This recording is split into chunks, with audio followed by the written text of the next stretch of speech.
नमस्कार। आप सभी बंधु बांधवों को मेरा नमस्कार। राधे राधे, जय श्री कृष्ण। आज हम लोग चर्चा करेंगे कि नारद जी के मन में संशय हुआ कि दरअसल सृष्टि कैसे हुई और कैसे ये विस्तार हुआ। क्या सबसे बड़े ब्रह्मा जी ही हैं, सबसे बड़े देवता? तो नारद जी ने ब्रह्मा जी से प्रश्न किया। हम लोग इसी चैप्टर पर आज आगे बढ़ेंगे। ये श्रीमद् भागवत की कथा है और ये निरंतर चलती रहती है। आजकल आप लोगों ने देखा होगा कि जितने भी भागवत कथा होते हैं तो आप सब जाते होंगे ज़रूर सुनने के लिए वहाँ पर, लेकिन मिलता क्या होगा? 10 मिनट अगर किसी चैप्टर पर कथा कही गई तो 15 मिनट भजन चलता है, भजन संध्या जैसा कार्यक्रम चलता है। मैं बुराई नहीं कर रहा हूँ किसी की, लेकिन बिना साजबाज के बिना भजन के ये हो ही नहीं पा रहा है। केवल कथा आप कहीं पूरी नहीं पाएंगे। केवल मेरे पास, मैं कोशिश कर रहा हूँ कि पूरी कथा आप तक पहुँचा सकूँ और कहीं पूरी कथा नहीं मिलेगी। 10 मिनट 5 मिनट 10 मिनट 5 मिनट में कहीं रामायण का गान होने लगता है, रामचरितमानस का, कहीं जो है इस तरह का गान होने लगता है, भजन। तो भजन सुन सुन के लोग झूमते हैं, बोलते हैं बहुत अच्छी कथा हो रही है। बड़े बड़े महात्मा भी अब यही कर रहे हैं। कथा के नाम पर 7 दिन में क्या श्रीमद् भागवत कथा पूरी हो सकती है? इतनी बृहद है, इतनी अनंत है, सारे श्लोक हो ही नहीं सकते हैं। तो आप लोगों से अनुरोध है कि अभी तक आपने अगर मेरे चैनल को सब्सक्राइब नहीं किया है और आप इस कथा का आनंद लेना चाहते हैं तो कृपया इसे सब्सक्राइब कर लीजिए और बेल आइकन की घंटी को दबा दीजिए आल पर करके, जिससे नोटिफिकेशन आपको मिल जाया करे तुरंत। और इसको सुनने मात्र से आपके सारे पाप कटित होते हैं। तो सुन लेने में क्या जाता है, व्यक्ति सुन लेता है और उससे अगर कुछ जो है उसका अच्छा ही हो रहा है तो इसको सुनना चाहिए ज़रूर और शेयर करना चाहिए दूसरे को, जिससे ये कथा और लोगों तक भी पहुँचे और लोग इसका लाभ उठा सके। ठीक, तो हम लोग बढ़ते हैं नारद जी के प्रश्न पर। नारद जी ने पूछा, पिताजी आप केवल मेरे ही नहीं सबके पिता, समस्त देवताओं से श्रेष्ठ एवं सृष्टिकर्ता हैं। आपको मेरा प्रणाम है। आप मुझे वह ज्ञान दीजिए जिससे आत्म तत्व का साक्षात्कार हो जाता है। पिताजी, इस संसार का क्या लक्षण है? इसका आधार क्या है? इसका निर्माण किसने किया है? इसका प्रलय किसमें होता है? यह किसके अधीन है और वास्तव में यह है क्या वस्तु? आप इसका तत्व बतलाइए। आप तो यह सब कुछ जानते हैं, क्योंकि जो कुछ हुआ है, हो रहा है या होगा, उसके स्वामी आप ही हैं। यह सारा संसार हथेली पर रखे हुए आंवले के समान आपकी ज्ञान दृष्टि के अंतर्गत ही है। पिताजी, आपको यह ज्ञान कहाँ से मिला? आप किसके आधार पर ठहरे हुए हैं? क्या आधार है जिस पर आप ठहरे हुए हैं? आपका स्वामी कौन है और आपका स्वरूप क्या है? क्या अकेले ही अपनी माया से पंचभूतों के द्वारा प्राणियों की सृष्टि कर लेते हैं? कितना अद्भुत है! जैसे मकड़ी अनायास ही अपने मुंह से जाला निकालकर उसमें खेलने लगती है, वैसे ही आप अपनी शक्ति के आश्रय से जीवों को अपने में ही उत्पन्न करते हैं और फिर भी आप में कोई विकार नहीं होता। जगत में नाम रूप और गुणों से जो कुछ जाना जाता है उसमें मैं ऐसी कोई सत असत उत्तम मध्यम या अधम वस्तु नहीं देखता जो आपके सिवा और किसी से उत्पन्न हुई हो। इस प्रकार सबके ईश्वर होकर भी आपने एकाग्र चित्त से घोर तपस्या की। इस बात से मुझे मोह के साथ साथ बहुत बड़ी शंका भी हो रही है कि आपसे बड़ा भी कोई है क्या? पिताजी, आप सर्वज्ञ और सर्वेश्वर हैं। जो कुछ मैं पूछ रहा हूँ वह सब आप कृपा करके मुझे इस प्रकार समझाइए कि जिससे मैं आपके उपदेश को ठीक ठीक समझ सकूं। ब्रह्मा जी ने कहा, बेटा नारद, तुमने जीवों के प्रति करुणा के भाव से भरकर यह बहुत ही सुंदर प्रश्न किया है। क्योंकि इससे भगवान के गुणों का वर्णन करने की प्रेरणा मुझे प्राप्त हुई है। तुमने मेरे विषय में जो कुछ कहा है, तुम्हारा वह कथन भी असत्य नहीं है, क्योंकि जब तक मुझसे परे का तत्व जो स्वयं भगवान ही है जान नहीं लिया जाता, तब तक मेरा ऐसा ही प्रभाव प्रतीत होता है जैसे सूर्य, अग्नि, चंद्रमा, ग्रह, नक्षत्र और तारे उन्हीं के प्रकाश से प्रकाशित होकर जगत में प्रकाश फैलाते हैं, वैसे ही मैं भी उन्हीं स्वयं प्रकाश भगवान के चिन्मय प्रकाश से प्रकाशित होकर संसार को प्रकाशित कर रहा हूँ। उन भगवान वासुदेव की मैं वंदना करता हूँ और ध्यान भी उन्हीं का करता हूँ, जिनकी दुर्जय माया से मोहित होकर लोग मुझे जगत गुरु कहते हैं। यह माया तो उनकी आंखों के सामने ठहरती ही नहीं, झेप कर दूर से ही भाग जाती है, परंतु संसार के अज्ञानी जन उसी से मोहित होकर यह मैं हूँ, यह मेरा है, इस प्रकार बकते रहते हैं। भगवत स्वरूप नारद द्रव्य, कर्म, काल, स्वभाव और जीव वास्तव में भगवान से भिन्न दूसरी कोई भी वस्तु नहीं है। वेद नारायण के पारायण हैं, देवता भी नारायण के ही अंगों में कल्पित हुए हैं और समस्त यज्ञ भी नारायण की प्रसन्नता के लिए ही हैं, तथा उनसे जिन लोकों की प्राप्ति होती है वे भी नारायण में ही कल्पित हैं। सब प्रकार के योग भी नारायण की प्राप्ति के ही हेतु हैं। सारी तपस्याएं नारायण की ओर ही ले जाने वाली हैं। ज्ञान के द्वारा भी नारायण ही जाने जाते हैं।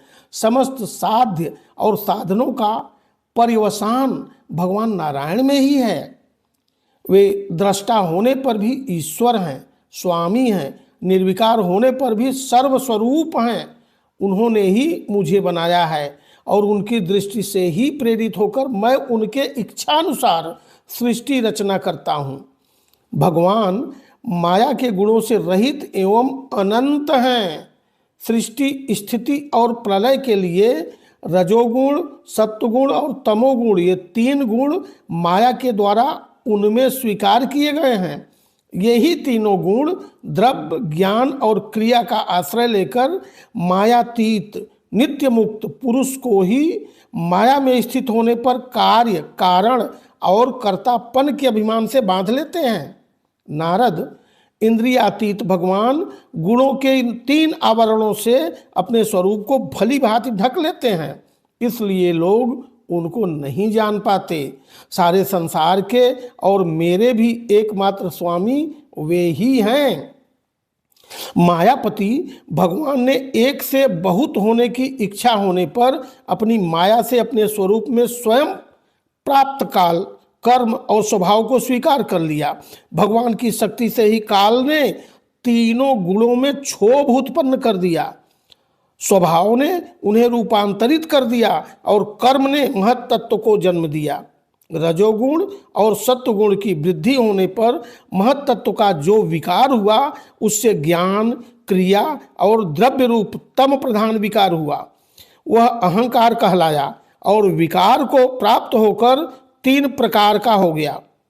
उसके भेद हैं वैकारिक, तेजस और तामस। नारद जी, वे क्रमशः ज्ञान शक्ति, क्रिया शक्ति और द्रव्य शक्ति प्रधान हैं। जब पंच महाभूतों के कारण रूप तामस अहंकार में विकार हुआ तब उससे आकाश की उत्पत्ति हुई।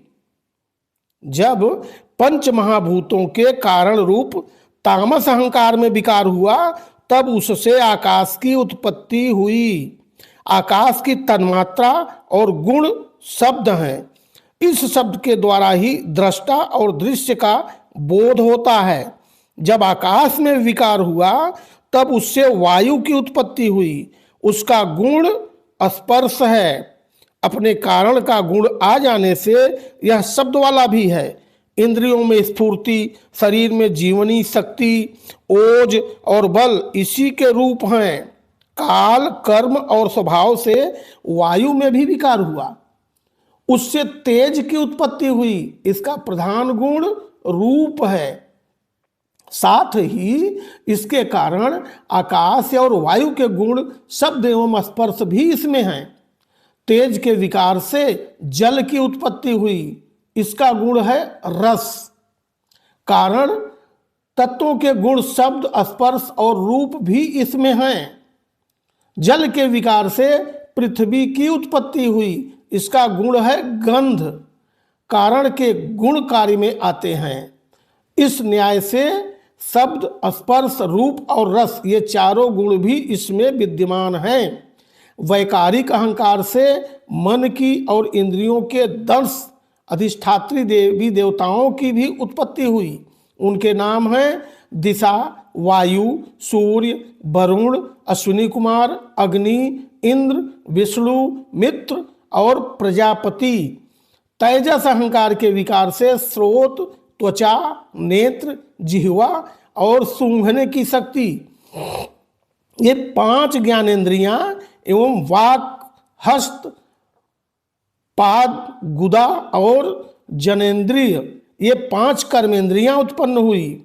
साथ ही ज्ञान शक्ति रूप बुद्धि और क्रिया शक्ति रूप प्राण भी तेजस अहंकार से ही उत्पन्न हुए।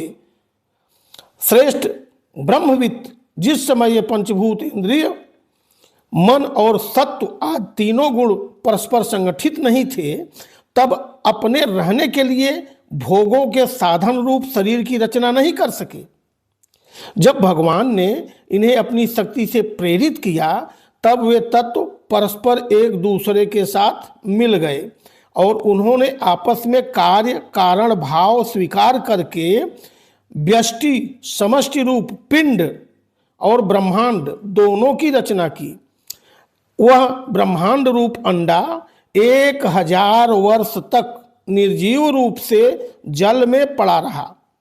फिर समय के साथ काल, कर्म और स्वभाव को स्वीकार करने वाले भगवान ने उसे जीवित कर दिया। उस अंडे को फोड़कर उसमें से वही विराट पुरुष निकला, जिसकी जंघा, चरण, भुजाएं, नेत्र, मुख और सिर सहस्रों की संख्या में थे। 1000 नहीं, कई हजार संख्या में थे, सहस्रों की संख्या में थे। विद्वान पुरुष उपासना के लिए उसी के अंगों में समस्त लोक और उनमें रहने वाली वस्तुओं की कल्पना करते हैं। उसकी कमर से नीचे के अंगों में 7 पाताल की और उसके पेड़ से ऊपर के अंगों में 7 स्वर्ग की कल्पना की जाती है। ब्राह्मण इस विराट पुरुष का मुख है, भुजाएं क्षत्रिय हैं, जांघों से वैश्य और पैरों से शूद्र उत्पन्न हुए हैं। जब पैरों से लेकर कटि पर्यंत 7 पाताल तथा भूलोक की कल्पना की गई है। नाभि में भूअरलोक की, हृदय में स्वरलोक की और परमात्मा के वक्षस्थल में महरलोक की कल्पना की गई है।